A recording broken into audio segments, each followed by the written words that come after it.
Hey everybody, what's up? It's your girl Bondi Blue and I am back for the season finale of Insecure. I'm so mad that this is the last episode. First of all, I'm mad that this episode wasn't as good as the last episode. Let's start there. Like, why y'all? Why did it have to end like this? Like, it was longer and I felt like it was shorter. I was like, where's the rest? Where's the rest of the damn episode? So Issa and Lawrence meet up so that they can talk about him getting this job. Okay, he is San Francisco. Treat out this bitch. He got the job in San Francisco. And this is not a deal breaker for Issa. Issa says it's a 45-minute flight, and if our relationship continues to go well, I might be willing to move. You know, it ain't that far away. And I'm like, yes, that's what I wanted to hear. You know what I'm saying? I wanted her to be mutatable, okay, with this situation. You know what I mean? Because love was in her face, okay? And love was in his face, and I didn't want them to let the love drain out their face because of, you know, a little distance. But they both still want to make it work. We're happy, all right? Molly and Andrew, y'all. We were right about Molly and Andrew coming to an end. Andrew is tired of always having to bend to Molly's whims and her complaining whenever he asked her to do the same thing. So she had this work event and he was ready to go, and one of her co-workers was like, hey, we're gonna go to this bar after, and she was like, great, and he was like, no. And she was like, come on, please, you know, stay with me. I'll, you know, make sure the DJ plays one of your artists, that way it can be like a work thing for you too. And he was like, all right, I'll stay. But you can see that he's getting tired of Molly. He's getting tired of, you know, always having to move for her, but her not moving for him. You know what I'm saying? So, okay, we can see this happen. Then we see Issa go to Nathan's barbershop because he has a space in the back that she can use for her next event. So she went and looked at the space, and he apologized to her for the way he talked about Lawrence. It caught him off guard.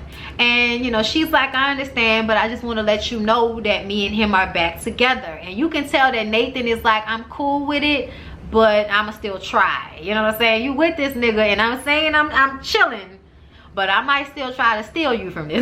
Like, that's the energy that Nathan was given. And there's a possibility that that might be a thing next season, because, you know, everything that's going on with Issa, this whole situation might have been a deal breaker. So Issa might find herself, you know, back in Nathan's bed soon enough, y'all. And some of us want Nathan and Issa. We like the depth. We like the, you know, internal turmoil that turns into sexiness that Nathan has going on, okay? So y'all, that door might still be open. You know what I'm saying? We're gonna have to wait until next year to find out, y'all. I don't know where we're gonna be in 2021. You know what I'm saying? All I know is I hope it's better times, y'all. I really do. So we get back to Molly and Andrew. And they get back home from, you know, her work event. And he's ready to watch Looking for LaToya. But she's like, oh, I'm just tired. You know, I don't want to watch it yet. And he was like, all right, I'm going to watch it though. And she was like, no, you better not watch that without me. And he was like, yeah, because we're always on your timetable. And she was like, wait a minute, what? So then it starts an argument. And he has to explain that he is tired of everything always being the way she wants it to be. And she's like, what are you talking about? I'm always letting shit go. You know, and he brings up the situation with his brother. And she was like, he was being rude and disrespectful, and I thought we were over this. It seems like you not over shit. And he was like, Molly, you never let anything go. What are you talking about? When he said that shit, that should have let her know how he sees her and how he sees her relationships with other people. You never let anything go. Okay, Molly? I'm glad he let her know that. Now, in the middle of this argument, Kelly is calling. She ignored the first call, but when Kelly called the second time, she had to go see what was going on. She gets to Tiffany and Derek's house, and Kelly is there, and so is Issa. Apparently, Tiffany is going missing. Derek is on the phone, you know, trying to find out where she is. And they called the police, but the police said that they need to wait.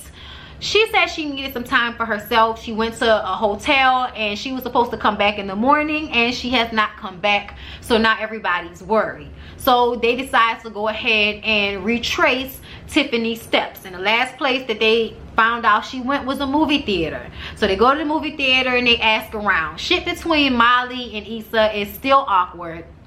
And them trying to find Tiffany together, you can tell it's opened up some eyes and ears to their relationship. So they find out that Tiffany was at the bar down at the movie theater having buku margaritas. So Molly was like, the last time she had all of those margaritas, we went to those 5 guisados, okay, Mexican restaurant. They went to 5 different guisados because Molly wanted to go to Mexico for her birthday, but she had to work.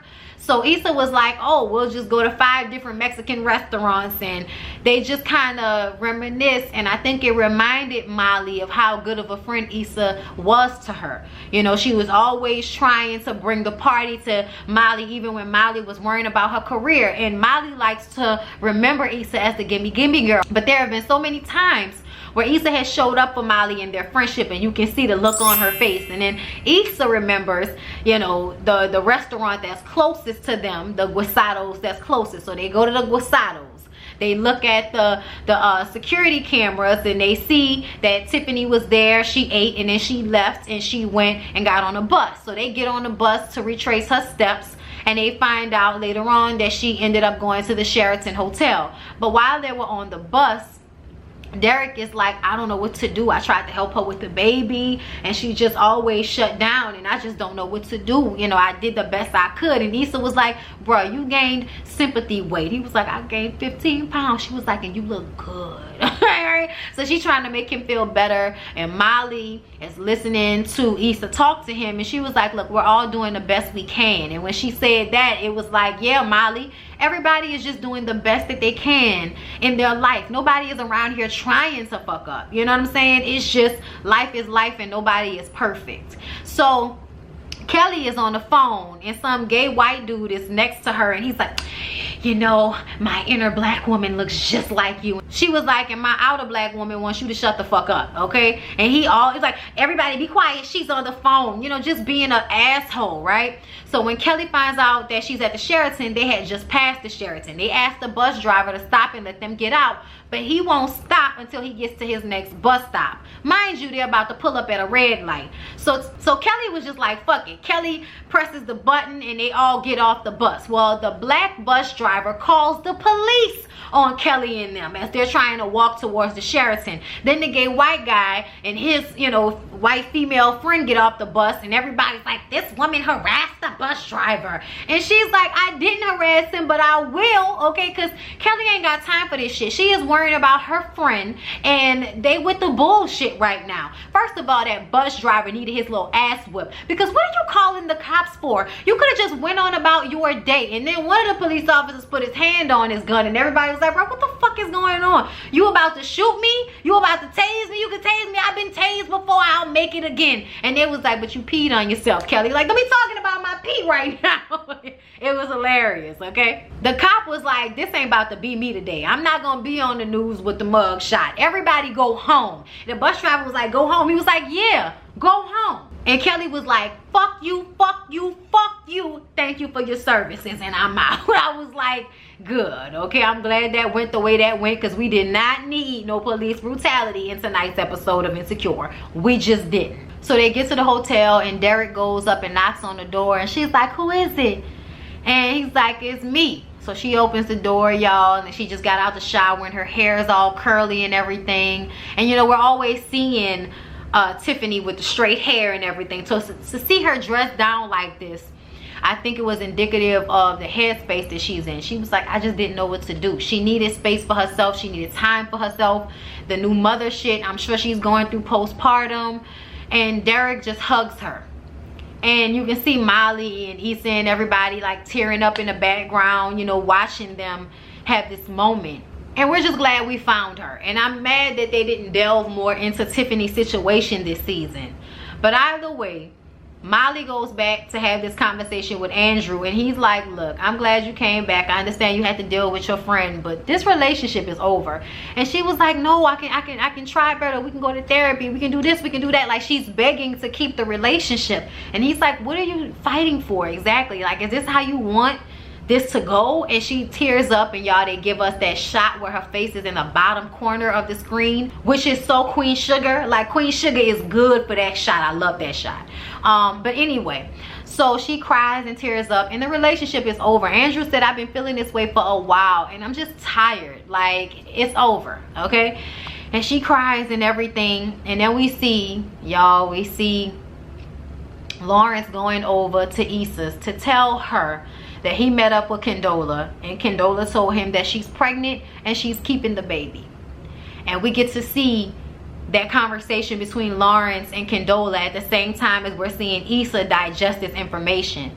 And y'all, Lawrence was heartbroken. He did not want a baby with her because he's about to move on and have this relationship with Issa and had all this promise, and he still loves her, she still loves him. And we finally got a chance to see that in the first scene, when you see him so happy that him moving to San Francisco wasn't a deal breaker. So now you got a baby that you're about to make with this other woman, and I'm just supposed to be here, you know, while you figure this shit out with your baby mother. And we all know how this goes. Like, men find themselves attracted to women when they have their babies. They have sex with them. Even if there isn't a real relationship there, there is something that attracts them to the women that they lay down and have children with, okay? So Issa, her facial expression and a realization that this isn't what she thought it was going to be was heartbreaking. Finally getting to this place where she thought she had found herself and circled her way back to the love of her life. It was gonna all work out, and you know, he was gonna have money, she was gonna be doing her thing. They were supposed to be going into a better space in their relationship and in their lives, and to have this happen,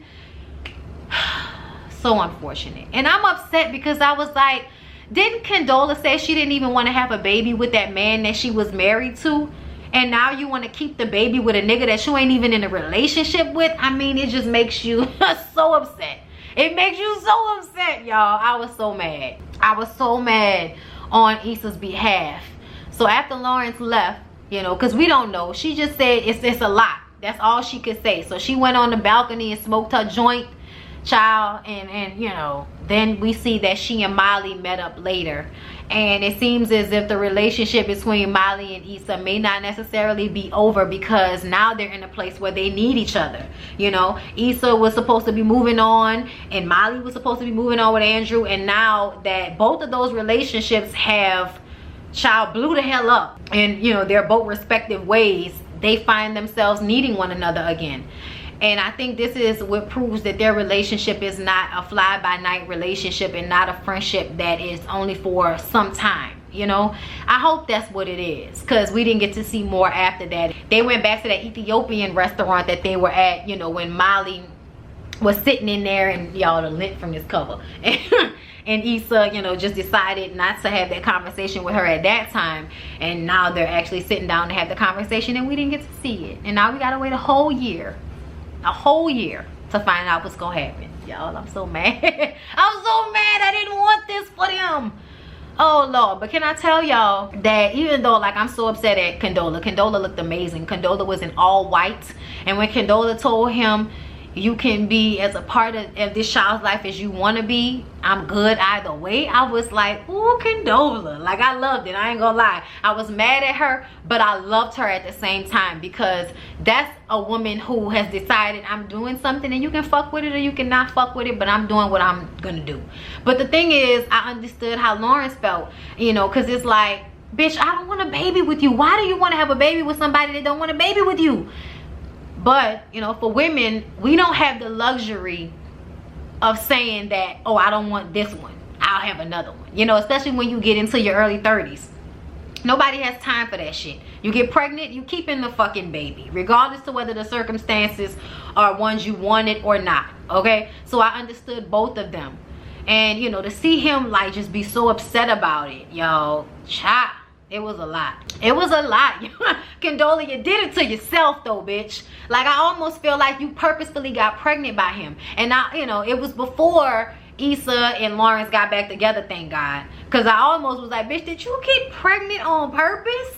You know what I'm saying? Like, what the fuck? But y'all, either way, y'all, I don't know how we gonna deal with Condola next season, because y'all know how baby mothers be. You know, no disrespect, because some of y'all are cool, but a lot of y'all, you know, work on my nerves. You know, you baby mothers out there, you know, y'all just always want to make it hard for whoever the man decides to, you know, be in a real relationship with. Y'all be mad at them. If I ain't talking to you, then don't comment. I wasn't talking to you. But some of y'all, I'm talking to you, and if you comment, then you telling on yourself. Just letting you know right now. If it was me, I don't think I would have let that be a deal breaker for me, because I'm a woman that recognized that I'm 32 years old. And I'm married, so I don't have to worry about this. But if I wasn't married, I cannot expect any of the men that I date or be with not to have kids. There are a lot of y'all that feel like, well, I don't want to be with somebody who got kids, but y'all are 30 years old. Like, most people your age have children at this point, and that's not something to run from. What you run from is what might happen during the pregnancy and right after, okay? But I think it depends on the relationship. I don't think that would have been a deal breaker for me. Just saying, if I love Lawrence, if I'm looking at the relationship and I want to be with Lawrence and this happened and, you know, it wasn't a betrayal to our relationship, then I might try to figure it out. But that's just me. You know, I love the kids, so, you know, it's not a big deal for me. I would try to figure it out. But how we figure it out is the issue. Because y'all know all parties involved don't always want to, you know, smith this shit out. How, you know, Will and Jada and the ex-wife did. Y'all don't always want to work it out that way. So it just depends on the people involved. But if it was up to me, I don't know if I would, you know, dead a relationship over that. Just saying. But anyway, y'all, please don't forget to like, comment, and subscribe to my channel if you have not already. Oh, fucking Condola. Whew, Lord. Canola oil, bitch, you didn't piss me off. I love y'all. I'll see y'all in the next one.